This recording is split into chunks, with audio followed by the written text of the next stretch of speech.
आप लोगों की सामने स्क्रीन पर दिख रहा होगा, ये केंद्रीय विद्यालय संगठन का एक ऑफिशियल लेटर है, कार्यालय ज्ञापन है। और ये डेट सन 2025 मार्च को जारी हुआ था, सन 2022 में। यानी ये सन 2022 से लेकर सन 2023 जो हमारा मतलब एक शैक्षिक सत्र होता है, उसका एक लेटर है कि केंद्रीय विद्यालय आपको साल भर में कितनी छुट्टियां देगा। ठीक है, तो यहाँ से देख लेते हैं। देखिए, जैसा कि हम लोग जानते हैं कि केंद्रीय विद्यालय बहुत सारे ऐसे स्थानों पर भी खुले हुए हैं जहाँ पर बहुत ज़्यादा गर्मी पड़ती है। ठीक है, तो गर्मी वाले स्थान है ना, ये लिखा हुआ है गर्मी वाले स्थान। और उसके में देख लेंगे कौन कौन से यहाँ पर गर्मी वाले स्थान बता रहे हैं। जैसे कि गर्मी वाले स्थान जहाँ पर क्षेत्रीय कार्यालय आगरा, चंडीगढ़, देहरादून, दिल्ली, गुरुग्राम, गुवाहाटी, जम्मू कश्मीर, जयपुर, कोलकाता, लखनऊ, पटना, रांची, सिलचर, तिनसुकिया व वाराणसी। ठीक है, तो अगर आप इन जगहों में रहते हैं तो आपको कितनी छुट्टियां केंद्रीय विद्यालय से मिलेंगी। तो देखिए, यहाँ पर 3 तरीके की वैकेशन है और 2 ब्रेक है। एक वैकेशन है और एक ब्रेक, 2 ब्रेक है। पहला है समर वैकेशन, ऑटम ब्रेक और विंटर ब्रेक। ठीक है, कितने दिन का होता है ये आपको यहाँ पर देख लीजिए, ये 40 दिन का। फिर 10 दिन की छुट्टी आपको ऑटम ब्रेक में मिल जाएगी अक्टूबर की तरफ। और फिर जनवरी, दिसंबर जनवरी में आपको 20 दिन की छुट्टी मिलेंगी। तो टोटल यहाँ पर 70 दिन की छुट्टी मिलेंगी आपको। कितनी? 70 दिन की। अगर आप इनमें से किसी एक स्थान पर हैं तो आपकी छुट्टियों का इस तरह से रहने वाला है, समर, ऑटम, विंटर, और 40 दिन, फिर 10 दिन, फिर 20 दिन, तो टोटल 70 डेज़ की आपको छुट्टी मिलेगी। ठीक है, ये आपकी 70 डेज़ की छुट्टी हो जाएगी। ठीक है, आगे देख लेते हैं। अगर हम लोग और किसी तरीके के क्षेत्रीय कार्यालय में आते हैं, अहमदाबाद, बेंगलुरु, चेन्नई, हैदराबाद, जबलपुर, मुंबई, रायपुर, भुवनेश्वर, भोपाल, एर्नाकुलम। ठीक है, तो अगर यहाँ पर भी आते हैं तो अभी हमें छुट्टियाँ किस तरह से मिलेंगी। देखिए, यहाँ पर कुछ ज़्यादा गर्मी पड़ती है और गर्मी में पढ़ाई नहीं हो सकती। Summer vacation, autumn break, winter break. तो यहाँ पर समर ब्रेक थोड़ी सी ज़्यादा है, यहाँ पर 40 दिन की थी यहाँ पर, और यहाँ पर 48 डेज़ की है। 48 डेज़ की है। ऑटम ब्रेक फिर 10 दिन का है, और यहाँ पर विंटर ब्रेक को थोड़ा कम करके 12 दिन का कर दिया गया है। लेकिन आप टोटल करेंगे तो टोटल छुट्टियाँ यहाँ पर भी 70 दिन की ही मिलेंगी। ठीक है, फिर आगे चलते हैं।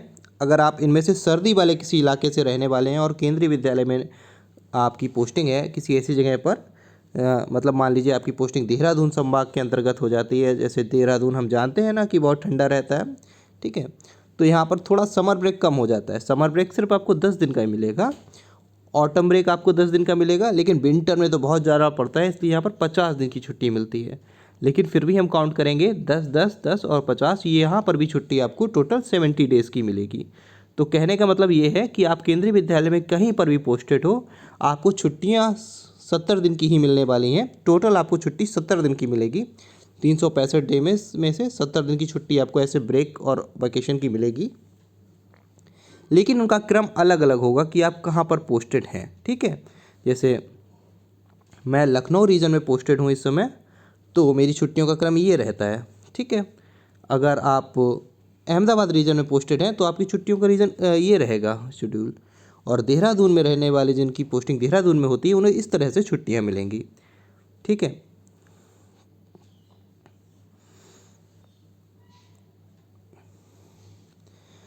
देहरादून संभाग के अंतर्गत आने वाले सर्दियों का स्थान केंद्रीय विद्यालय में, समर वेकेशन, ऑटम ब्रेक, ये आप देख सकते हैं। ठीक है, ये अलग अलग जगह का है। उसके आगे देखेंगे अधिक सर्दी वाले। ठीक है, जैसे ये तो नॉर्मल सर्दी है, जहाँ पर अधिक सर्दी वाले का मतलब क्या है कि बहुत ज़्यादा सर्दी पड़ रही है ना।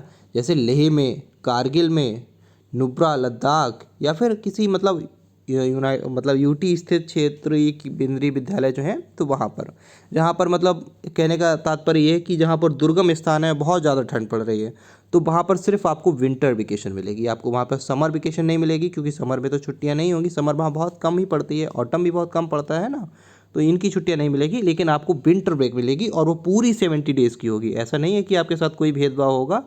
तो आप कहीं पर भी पोस्टेड हो, केंद्रीय विद्यालय आपको 70 दिन की छुट्टी देगा। ये समर वेकेशन, ऑटम ब्रेक या विंटर ब्रेक के हिसाब से होगी।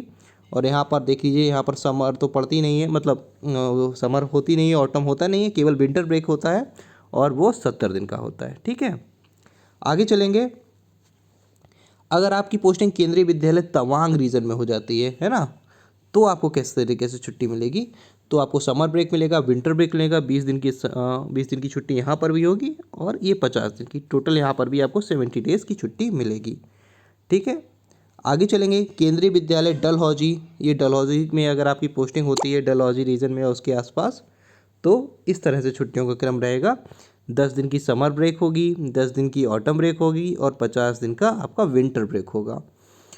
केंद्रीय विद्यालय काठमांडू, ये नेपाल की राजधानी काठमांडू, आपको मालूम है, मैंने पहली वीडियो में भी बताया कि हमारी जो पोस्टिंग है केंद्रीय विद्यालय के टीचर्स की वो काठमांडू में भी होती है, क्योंकि केंद्रीय विद्यालय काठमांडू में भी है, तेहरान में भी है और मॉस्को में भी है। तो वहाँ पर छुट्टियों का क्रम भी कुछ ऐसा रहता है कि 40 दिन की समर ब्रेक मिलती है, ऑटम ब्रेक 10 दिन का मिलता है और विंटर ब्रेक 20 दिन का मिलता है। यहाँ पर भी अगर हम टोटल करें तो टोटल हमें 70 दिन की छुट्टी मिलती है। ठीक है, तो ये टोटल छुट्टियाँ थी हमारी केंद्रीय विद्यालय में कितनी मिलती हैं। ये ऑफिशियल लेटर है सहायक संयुक्त आयुक्त शैक्षिक प्रिया ठाकुर जी का साइन किया हुआ लेटर है। इस वीडियो को बनाने का उद्देश्य सिर्फ ये था कि आप लोग मोटिवेट हों अपने इंटरव्यू के लिए, कि आप एक बहुत ही प्रतिष्ठित संगठन का हिस्सा बनने वाले हैं, एक बहुत ही प्रतिष्ठित परिवार का हिस्सा बनने वाले हैं जो 365 दिन में से आपको 70 दिन की छुट्टी प्रोवाइड करता है। ठीक है, 70 दिन की छुट्टी आप कहीं पर भी होंगे आपको मिलेगी। अच्छा, फिर एक प्रश्न आपके मन में अभी भी बन रहा होगा कि क्या सर, क्या मुझे होली, दिवाली या फिर कोई और फेस्टिवल जैसे गणपति पूजा, ईद, या मैं कहीं पर साउथ में रहता हूँ या मैं साउथ से इस वीडियो को देख रहा हूँ या मैं जो है नॉर्थ ईस्ट से वीडियो को देख रहा हूँ, तो मेरे त्यौहार जो मेरे अपने त्यौहार हैं जो क्षेत्रीय त्यौहार होते हैं, क्या मुझे उनके लिए छुट्टी नहीं मिलेगी? क्या मैं उन्हें सेलिब्रेट नहीं कर पाऊँगा? नहीं, ऐसा नहीं है। इन 70 डेज़ के अलावा भी आपको केंद्रीय विद्यालय और छुट्टी देता है ना, और अधिक छुट्टी देता है केंद्रीय विद्यालय। उसकी वीडियो मैं अलग बनाऊंगा कि वो आपके क्षेत्रीय कार्यालय के हिसाब से होगी, आपके रीजनल ऑफिस के हिसाब से होगी कि आपको और कौन कौन सी छुट्टियां मिलती हैं। ठीक है, ये तो आपकी समर ब्रेक, विंटर ब्रेक और ऑटम ब्रेक की 70 डेज़ की छुट्टी थी, ये तो आपको मिलनी ही मिलनी है। ठीक है, तो इस वीडियो का मतलब था कि आप लोग मोटिवेट हों अपने इंटरव्यू के लिए और ज़्यादा से जल्दी लगे रहें। अगर आपने मेरी वीडियोस को नहीं देखा है तो मैंने पूरी प्लेलिस्ट बनाई है एक, आप उसे देख सकते हैं। ठीक है, आप मेरी प्लेलिस्ट को देखिए इंटरव्यू की और फॉलो करिए। अगर आप चैनल पर नए हैं तो प्लीज़ चैनल को सब्सक्राइब कर लीजिएगा। ठीक है, और चैनल वीडियो को लाइक करिए, ज़्यादा से ज़्यादा शेयर कर दीजिए। और एक चीज़ आपको बताना चाहूँगा कि रास्ता उसी से पूछिए जो आपको वहाँ तक जा चुका हो, जो अभी खुद मंजिल पर नहीं पहुँचे वो आपको मंजिल पर कैसे लेकर जाएंगे। चलिए मिलते हैं किसी और वीडियो में, तब तक के लिए जय हिंद, जय भारत।